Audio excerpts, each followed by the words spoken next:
if you want to get a handle on that relationship between networks and hierarchies that's central to the square and the tower, go to Siena, one of the most beautiful towns in all of Italy, and look at the extraordinary juxtaposition in the center of Siena of the Piazza del Campo, the square, one of the most beautiful squares in all of Italy, and the Torre del Mangia, which casts a long shadow over it.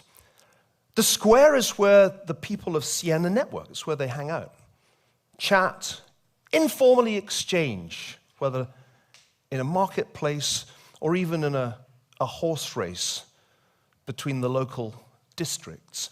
The tower was part of the Palazzo Pubblico, where the government of the Republic of Siena was located. And one of the ideas I want to convey to you tonight is that we today also live our lives partly in a square, partly in the realm of social networks, but also partly in the realm of hierarchies. I'm a kind of networks person. I've always hated hierarchies. I would have been terrible in the military. Even academic structures of governance slightly unnerved me. I became an academic because it seemed to me that universities were the least hierarchical of organizations.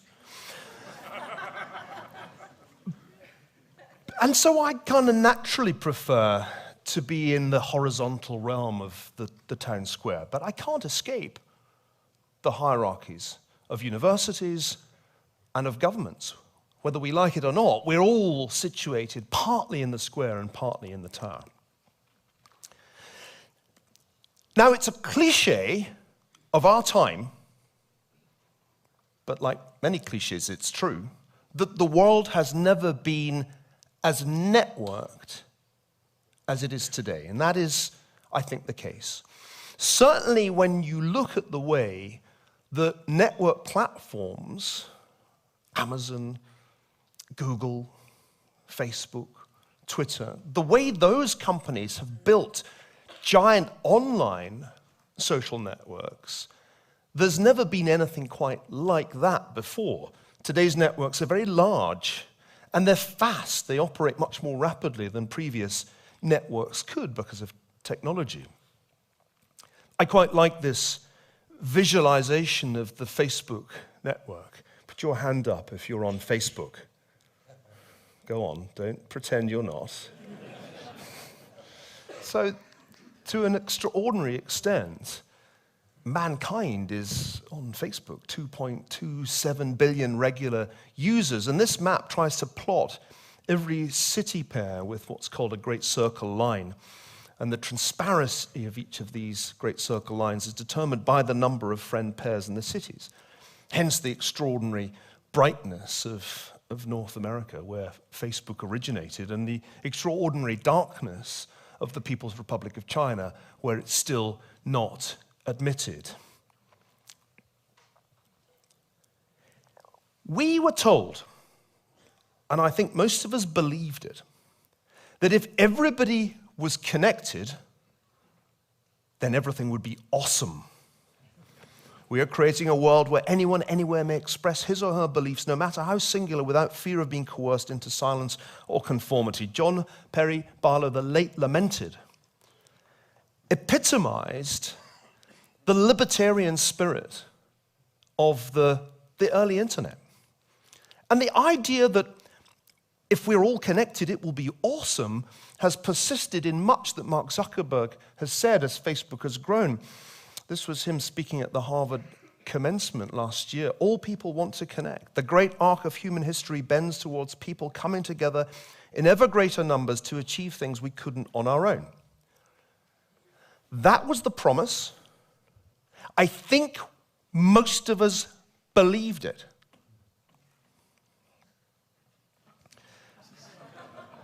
And then came 2016, the annus horribilis of the liberal internet. Political events, first in Britain in June of 2016, then in the United States in November of 2016, came as a huge shock, because it turned out that the network platforms, that the tools that had been created by Silicon Valley could be used for purposes that were certainly far from utopian. I got to know Evan Williams recently. He's a really nice guy, very impressive.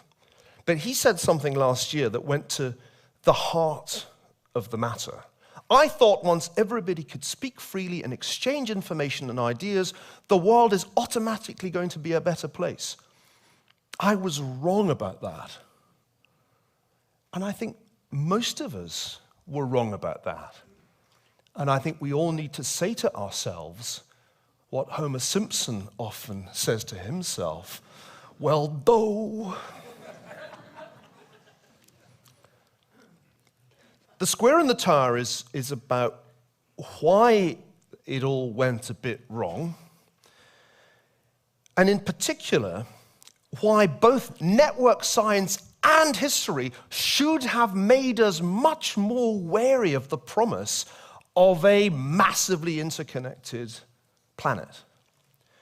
Now, I say network science and history because part of what writing the book helped me do as an historian was to learn much more about network science than I had known before. A lot of my career had been spent writing about networks, partly because I'm temperamentally drawn to them. As I said before, I always found government archives slightly stuffy places, but private papers, the archives of companies, that always appealed to me more. But I'd used the word network very casually, like most people do. Well, I'm going out networking tonight. I hadn't really understood the 6 great laws of network science, and it was when I started to read network scientists' work, like, say, Laszlo Barabasi's amazing book, Linked, or I started to read Nicholas Christakis' work on social networks, I suddenly realized this applies to history. And if we only think about history using these tools, we'll see it through completely fresh eyes. Once you understand the basic conceptual framework, everything, the present, the past, and potentially the futures that we confront, looks different. If I could graph the social network of you all, as they say in Texas, if I could just know a little bit, maybe a lot about you all, if I could get Mark Zuckerberg to give me all your data, which he used to do, but it's got a little tougher, then I could graph the network. To me, you'd just be nodes, and the relationships between you would just be edges. And what would be fascinating would be that this would not be a lattice in which each node had the same number of edges as the rest. No social network is like that. There would be clusters. Some of you are quite closely connected. There's a little inner circle of long now lifers. And then there would be the network isolate, the person who came in here by mistake thinking it was jazz. Doesn't know anybody here, doesn't know who the hell I am, bit too embarrassed to get up and go yet. The hub of this network would be Stuart. Stuart has the highest betweenness centrality because for any 2 nodes in this network to connect, the quickest way is almost certainly through Stuart Brand. As I delved into this way of thinking about society and the connections between people, it was as if scales fell from my eyes and I began to see past work that I'd done in a completely different light. So what I'm going to do is I'm going to tell you the 6 great truths about networks, borrowing from the work of network scientists. And then I'm going to do the big analogy. Because if you want to get from the long now to the short then, what you need is a big analogy. That's the history piece. And then, in the 4th quarter, I'm going to, as you're all beginning to nod off or check your devices, I've got eagle eyes for device checkers, so I'll cold call anybody I see on Facebook. in the final quarter, I'm going to tell you what this implies for our present predicament and what we need to do. That's not in the book, so you'll be in a unique position. Birds of a feather flock together. Okay, if we did the social network, if we graphed the network in here, it'd be quite interesting if we found what often turns out to be true of social networks, that there were two rather distinct clusters. There's a great illustration of this point in a recent paper by Brady and company, which shows the extraordinary polarization of political Twitter. And you can see here a graph that depicts retweet activity on political issues of American Twitter users. Liberals retweet liberals, and conservatives retweet conservatives, and there's hardly any retweet activity across the great political divide. We used to call it the political center. We now call it the killing zone. And for every moral or emotive word you use in a tweet, it is 20% more likely to be retweeted. So if you're wondering why there's so much strong language on Twitter, people have figured that out. This is not a new insight. Sociologists working in the 1970s knew that there was something called homophily. They knew it when they studied the networks of friendships in American high schools that were supposed to be racially integrated, but weren't, despite all the efforts of policymakers post the civil rights movement. Self-segregation was going on in these high schools, and self-segregation goes on the giant online social networks of our time. So homophily is the first law, and it should not have surprised us that creating giant online social networks would in fact create not one happy global community all sharing cat videos, but this. Second insight from network science. It's a small world because weak ties are strong. This draws on the work of eminent sociologists like Milgram and Granovetter. And the basic insight is that we all have our close circle of family and friends. But the reason that there are 6 degrees of separation, which started out as a short story and then turned out in Stanley Milgram's work to be true, is that our clusters of friends and family are all connected by the loose, casual acquaintances that we have. They act as bridges or connectors to other people's clusters of friends and family. And Milgram showed in a famous paper from 1967, these are the cheesy graphics from the paper, it was the 60s after all, that if you sent chain letters from random people in the Midwest that were designed to get to a particular individual in New England that none of them knew, it took 6 or 7 steps for the letter to get there. This was the first demonstration of the small world principle, that there are roughly 6 degrees of separation between any 2 randomly selected human beings. The third insight from network science is that stuff goes viral not just because of its content. I know. You think that something goes viral, the cat video that goes viral because it's a cool video. But it's not just that. It's not just the inherent content that matters.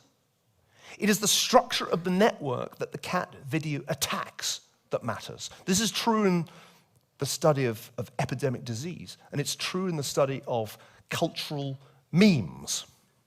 So that's the third key point to bear in mind. Network structure determines a lot. If you attack the network at the right point, if we give the meme to Stuart of the awesome cat video, it is much more likely to go viral than if we give it to the jazz fan who's too polite to leave. It's all about where you enter the network and what the network structure is like. If there is a node with high betweenness centrality, that's crucial to why things go viral. Fourth point, This was my attempt to distill all of network science into 6 things I could remember in talks. Networks never sleep. Networks are complex adaptive systems with emergent properties and phase transitions. And that's why the bird video at the beginning was so great, because that's a perfect illustration of what we mean by emergent properties, what we mean by a complex system. If only human beings were as good at networking as birds. And we're always colliding into one another. If it were human beings flying around up there above that field, after 10 minutes they would have formed 2 hostile clusters of conservative and liberal birds and have been flying at one another. So this is another important point to remember. There are lots of network graphs in this talk and in my book, but they're just snapshots of things that are constantly in flux. And because they are truly complex adaptive systems, they don't behave in predictable ways. Weird stuff can happen. A network can go from being highly distributed and decentralized to being highly centralized in a matter of days. Example, the great revolutions of modern times. As I try to show in the book, the Bolshevik Revolution looked like a massive distributed network sweeping across the Russian Empire with minimal coordination. Lenin's message just went viral.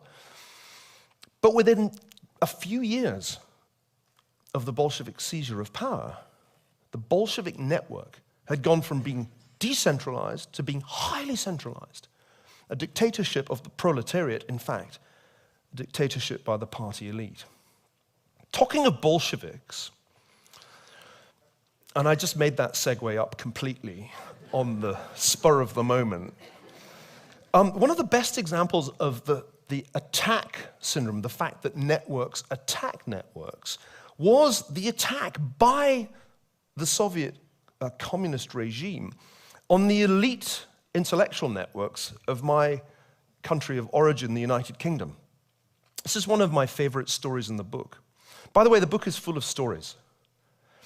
It's actually designed to be read by people with attention deficit disorder. I divided it up into 60 short chapters, and you don't need to read them all, or even read them in the right order. It's designed for people who keep checking their email.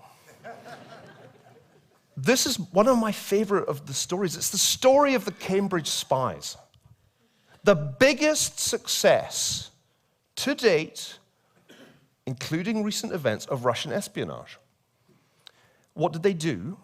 They hacked an elite network, the apostles, the most elite of all the intellectual societies at the very pinnacle of Cambridge University's social life, the cleverest of the clever, the self-perpetuating elite that still exists today.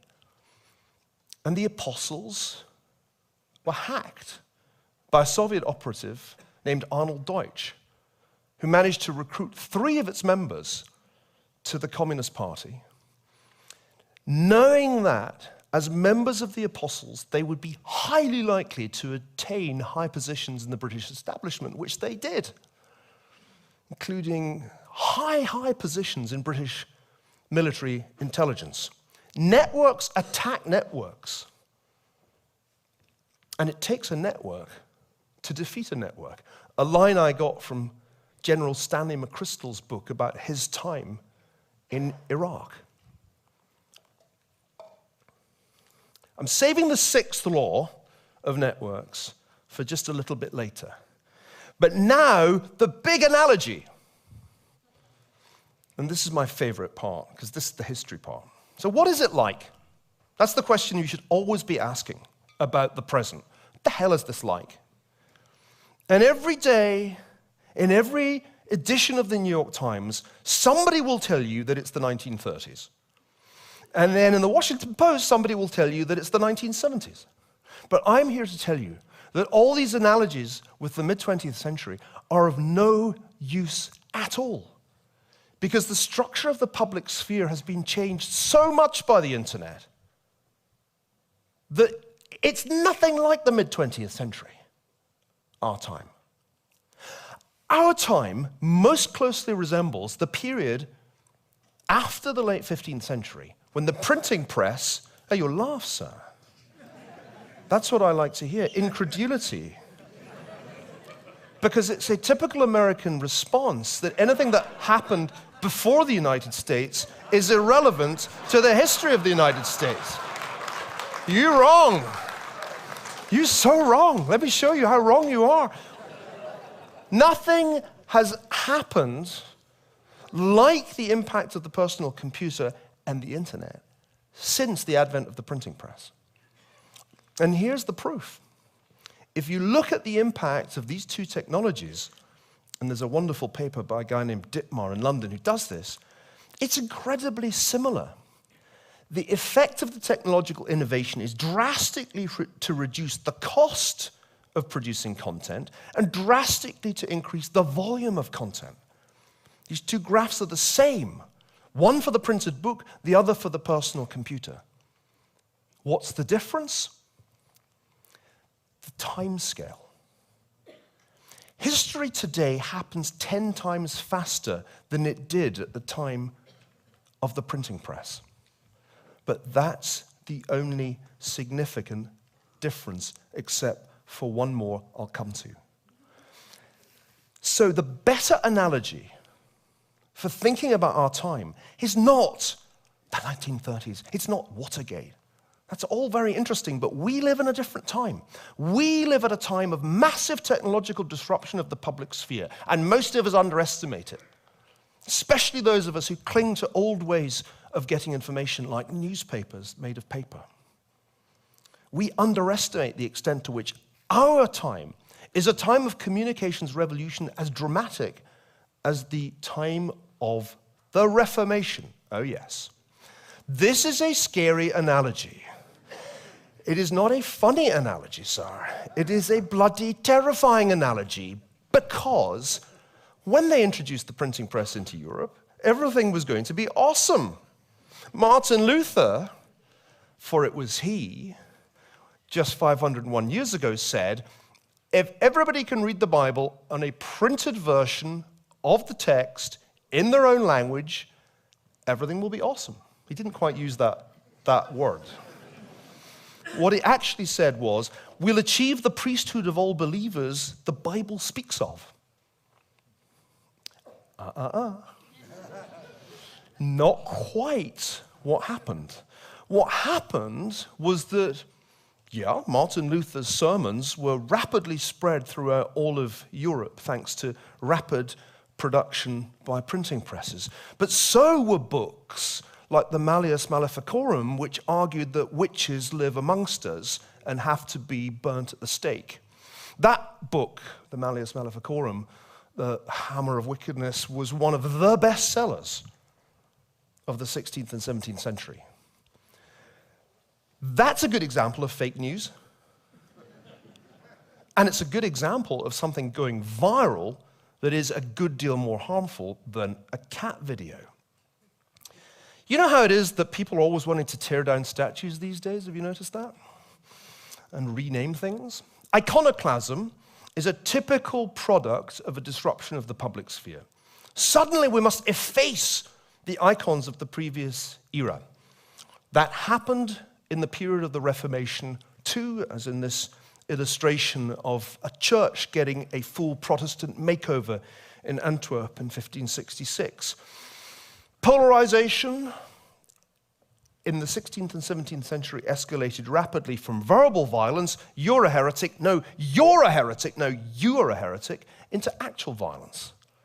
The threshold between verbal violence and actual violence is a very fragile fence. And they crossed it. And they spent 130 years crossing it. The wars of religion that persisted from the peasants' revolt that followed Luther's Reformation all the way to the end of the 30 Years' War in 1648.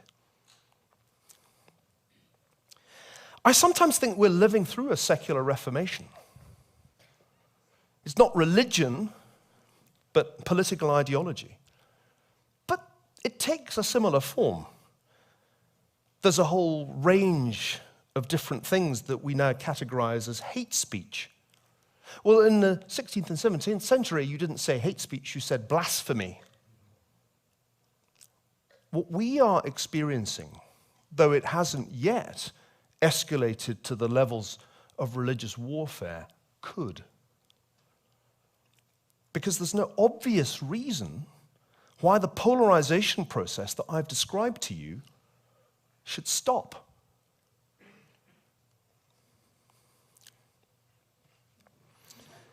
It's always important to think ahead to what Stuart will ask you.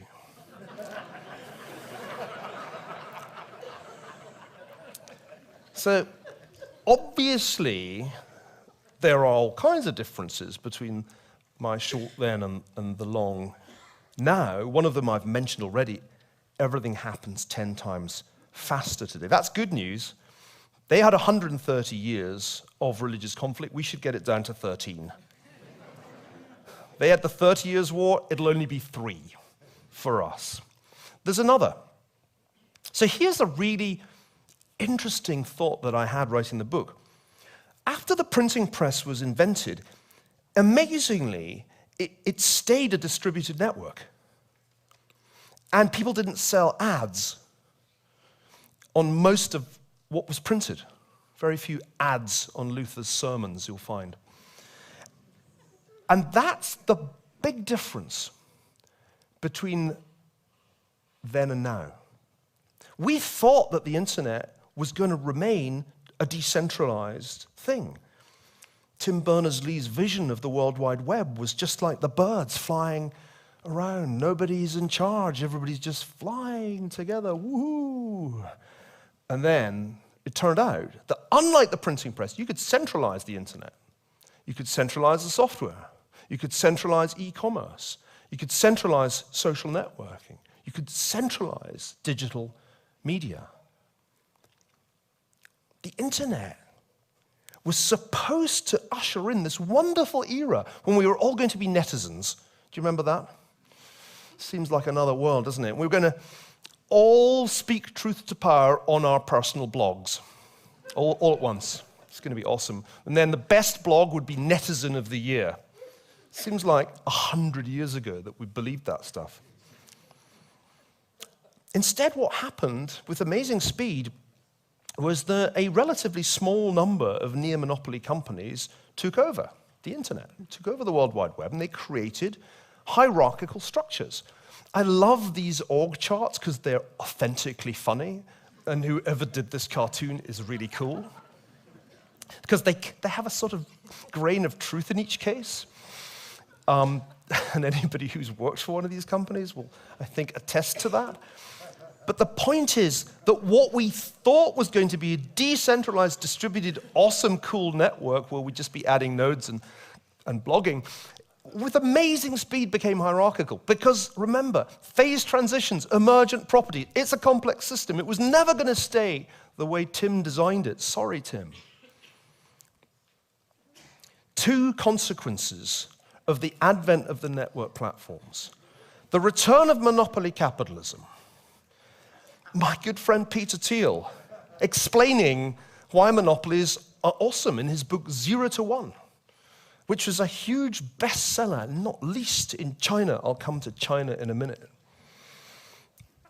Scott Galloway's 4 horsemen of the apocalypse, each one controlling one of your vital organs. Google is your brain. Facebook's your heart. Amazon's your gut where you do the consumption. And I won't say exactly what Apple is, except that phones are status symbols, I suppose. The advent of monopoly capitalism is kind of mind-blowing enough, and certainly not something that many people predicted, if any.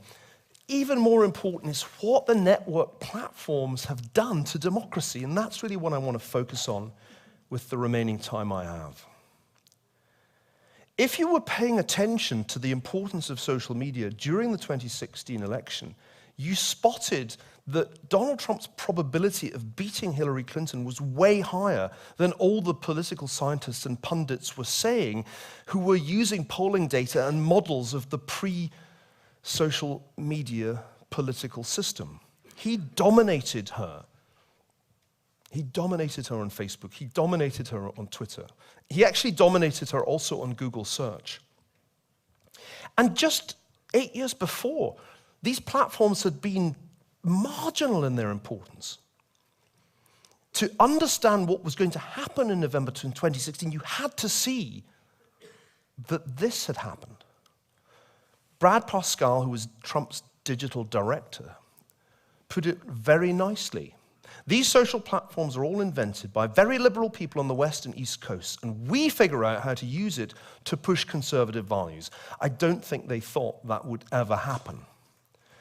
The Economist nearly got it right, social media's threat to democracy. No, there's nothing undemocratic about populists winning elections. The real threat was to liberalism. The real threat was to be precise, the political middle ground. That was the thing that was threatened. We now know, and with every week we know more, that the Russians used Facebook and Twitter to disseminate fake news and extreme views. My favorite meme of Russian origin is the one on the bottom right there. Satan, if I win, Clinton wins. Jesus, not if I can help it. Press like to help Jesus win. I gotta hand it to Ivan in St. Petersburg. That is pretty smart shit. But here are a couple of interesting things. Number one, it turns out that liberals were more likely to retweet Russian content than conservatives. I guess this was, can you believe the crap these conservatives say? And the other thing is that Russian content was probably around 1% of all the political content on social media during the 2016 election campaign. That's not a lot. Most of the content was homegrown. Now, you can take your choice, depending on how you like to think about the historical process. In a very close election, everything can be regarded as the critical variable, from the weather to the Russians to the fact that Hillary Clinton didn't go to Wisconsin. But I want to suggest that the most plausible counterfactual for 2016 is that if it had not been for the network platforms, Donald Trump could not have won. If you imagine the election without Facebook, without Twitter, without YouTube, let's not forget, it would have been very hard for the Trump campaign to overcome its financial disadvantage. And Facebook advertising is the killer app of modern politics because it's targeted, precision targeted, and cheap. And this is the key insight of 2016. Meanwhile, on the other side of the world, things go very differently. China builds a firewall around its own internet and essentially keeps the Western, the US companies out. We laugh and say, that's like trying to nail Jell-O to a wall, as Bill Clinton famously put it. And the Chinese said, watch us nail Jell-O to the wall. Watch us also build the only tech companies in the world that can rival yours, which they proceeded to do. Baidu, Alibaba, Tencent are the only rivals in the world to the big internet companies we sometimes refer to by the acronym FANG. And another amazing thing, not only did the Chinese match Silicon Valley, in some domains they do better than Silicon Valley, like in mobile payments and in processing speed. The next time you're in China, if you haven't been for a while, you'll notice that everybody pays for things with their phones, and they laugh at you when you take out your credit card. That's because they have pulled ahead in fintech. And the ability that the big Chinese tech companies have to process vast numbers of transactions, not only exploiting the scale of the Chinese market, but increasingly expanding abroad into other emerging markets, also gives them an advantage in the artificial intelligence arms race.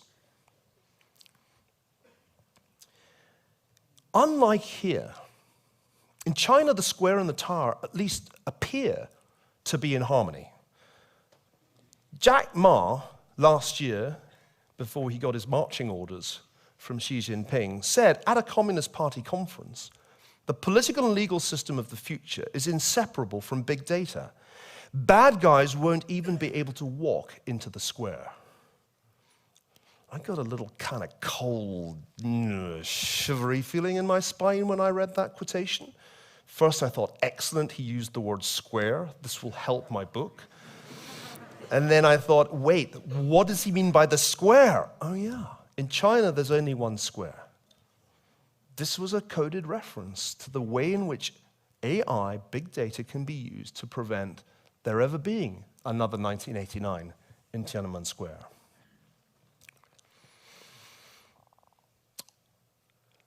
There are three models, three ways of dealing with the problems that we've created with technology.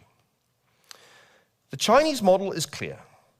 The network platforms of China will be subordinated to the wishes of the party, and if necessary, if possible, a system of social credit will be built on the basis of the individual citizen's data that you might think of as totalitarianism 2.0.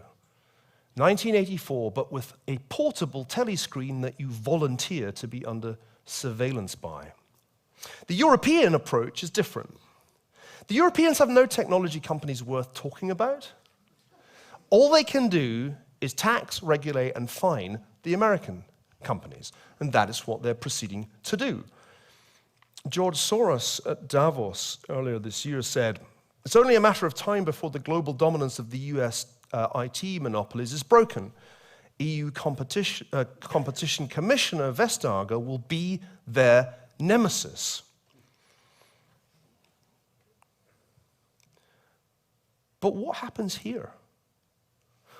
What happens in the United States where these companies were born, where the internet was created? That's not clear. All I think I can say with any confidence is that there will be a struggle between the tower and the square. And it began with this little exchange on social media last year, and it is escalating to a remarkable extent this year. Mainly because conservatives have come to believe that they are going to be discriminated against by the network platforms because they are all run by liberals, and it will never be 2016 again. In my conceptual framework, this is the old battle between the square and the tower. If you think of Silicon Valley as the square and Trump Tower as the tower. But the difference is that, and this is another parallel with the 16th and 17th century, outside actors are just free to join in. The whole saga of the caravan, remember the caravan? To a remarkable extent, stories about the caravan of would-be illegal immigrants stroke asylum seekers marching towards the US border intent on deciding the outcome of the midterms, that whole story was generated on Facebook groups which turn out on close inspection to have foreign administrators. If you think things have been fixed at Facebook or fixed at YouTube, you've drunk the Kool-Aid again. Let me conclude, because I've gone on long enough. What can we learn from my big analogy? What can that short then, that very near 16th and 17th century experience of polarization, conflict, fake news, driven by a technological disruption, what can it teach us about today? Well, the answer is, we need a cyber Westphalia. We need to end our 30 years war, preferably before it begins. In 1648, Europeans finally drew a line under 130 years of religious conflict. It was done with complex two complex treaties which defined what we now think of today as the sovereignty of states. Well, I want to suggest to you this evening that we need to get there, preferably without the intervening strife. This is my last slide, but it's got a lot of content. It's actually a single slide digesting a 20,000-word paper that was published last week by the Hoover Institution where I work, entitled What is to be Done? And in that paper, which is available free on the Hoover website, I try to address what we do. And I go through the 6 ideas that are kind of out there, and I reject 2.5 of them. I don't think it makes any difference whether there is net neutrality or not. That's just about the balance of power and profit between internet service providers and network platforms. It doesn't change a thing. I don't think that antitrust legislation can be resuscitated, as Tim Wu and others believe, and that these companies can be broken up. At least I don't think it can be done fast enough, given the strong bias of the US courts against the old version, the Brandeis version of antitrust, and in favor of the post-1960s Bork version. I think it's not a viable project. In any case, there are natural monopolies in the realm of networks, and this will be, I think, a blind alley. There needs to be regulation, more than there has been, and more effective regulation than there has been, but we mustn't make the mistake of thinking, oh, they're utilities, we should regulate them the way we regulated the railroads. What I argue in this paper is for 3 distinct steps. The first is to get rid of the strange, now anachronistic rule that exempts the network platforms from liability for the content that they carry on their platforms. This goes back to the mid-1990s when most of these companies didn't exist, and now makes no sense when they're the biggest companies in the world. Section 230 makes no sense when essentially these are the biggest content publishers in history. 80% of Americans, most of the people in this room, get their news via referral from either Google or Facebook. The pretense that they're just tech companies, that the liability for the content belongs with the original traditional media producer or the user who posted the comment, that seems to me an anachronism. But even as we expose the network platforms to liability for the content that they produce or publish, we must ensure that they don't become the censors of our public sphere. And that is the tendency that we currently see, partly under European pressure, partly because of European regulation. More and more is being done in the name of community standards. It's a slippery slope if we leave the network platforms to decide what is hate speech and what is not, what should appear in the rankings and what should not. That is too much power for private corporations to wield. Far too much. And that's why I make another proposal, which is to say that they should uphold the First Amendment because they have become the public sphere. And that's a controversial proposal. But I think it's necessary if we are to avoid the fate of a kind of privatized China in which content is censored by Facebook and Google on our behalf in deference to increasingly restrictive notions of what is hate speech. Last but not least, and this is the most Westphalian part of it, we need urgently an international convention on cyber war. We've had such conventions before on everything from piracy to biological weapons. The great powers represented today by the 5 permanent members of the UN Security Council need to recognize that this process of constant violation of one another's sovereignty, which is the essence of what happened in 2016, is dangerous to all of them. Now, there's a problem with that, which is to get Russia to stop behaving like a rogue regime on alternate days and a great power on the other days. But one lesson of the 17th century is that that can be done. The habit of violating sovereignty, which has been re-established in our time, can be broken. That is what they achieved in Westphalia in 1648.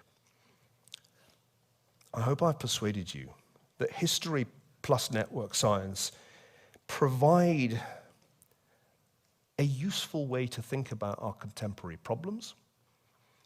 I hope I've persuaded you, sir, that the analogy is not a frivolous one, but actually a deadly serious one.